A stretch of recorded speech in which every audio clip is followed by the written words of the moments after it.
Hey there, let's jump into this talk about Slowdos attacks. Imagine a cyber attack that's super sneaky, doesn't need much effort, but can totally wreck a website. That's what we diving into. These attacks are low bandwidth, meaning they don't need a ton of power to cause big problems. You can launch one from just one computer, which is crazy when you think about the damage they do. And the cost. A jaw-dropping $411 billion in losses every year from service disruptions.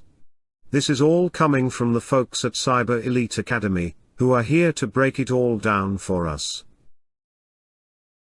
So, what are these low and slow attacks? Think of them as the quiet troublemakers of DDoS attacks. They send super slow HTTP or TCP traffic that looks completely normal, blending in like just another user. Instead of flooding the network, they go after the server's resources and applications, hitting where it hurts. The wild part. They barely use any bandwidth, unlike those loud, brute force attacks. And they can keep going for ages, causing damage without anyone noticing. It's like a slow drip that eventually floods the place.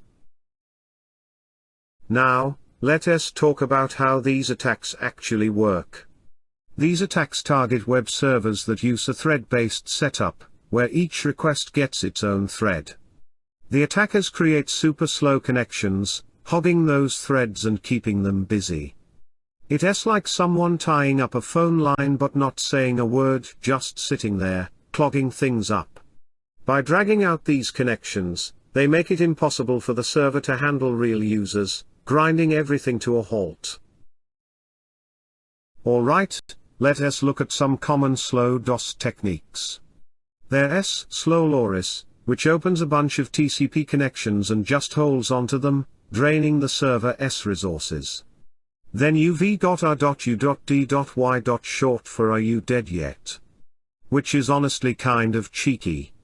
It sends packets that look legit but at a painfully slow rate, tying up the server. And there's the slow read attack, where the attacker reads the server's responses at a snail's pace, keeping connections locked up. What do they all have in common?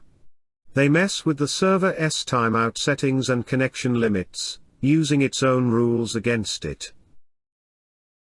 Why are these attacks such a headache?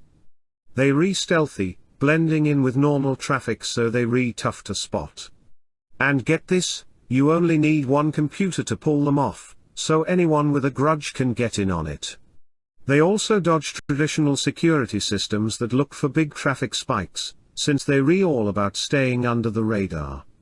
Plus, they super accessible, even folks with basic tech skills can cause major trouble.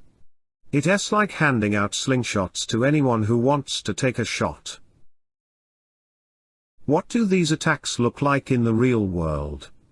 You'll see your web services slowing down, with transactions taking forever to finish, like everything's stuck in molasses. You might notice a ton of open connections, but hardly any data's actually moving. That's a big clue. Your server's resources might get maxed out, even though traffic seems normal. And the worst? Your web apps could get sluggish or just stop working entirely. It's like your website's hit a brick wall, leaving you scrambling to figure out what's going on. So, how do we catch these sneaky attacks? One way is behavioral analysis. Compare how your network acts normally versus when something feels off. Keep an eye on your server's resource usage to spot anything weird. You can also check connection durations and data transfer rates. If connections are hanging around with no action, that's a red flag. And don't forget TCP inspection. Look at TCP window sizes and connection states to find suspicious patterns. It's like playing detective, piecing together the clues to crack the case. Let us wrap up with how to fight back. Start with solid connection policies, set strict timeouts, drop inactive connections fast, and require minimum data transfer rates to keep things moving.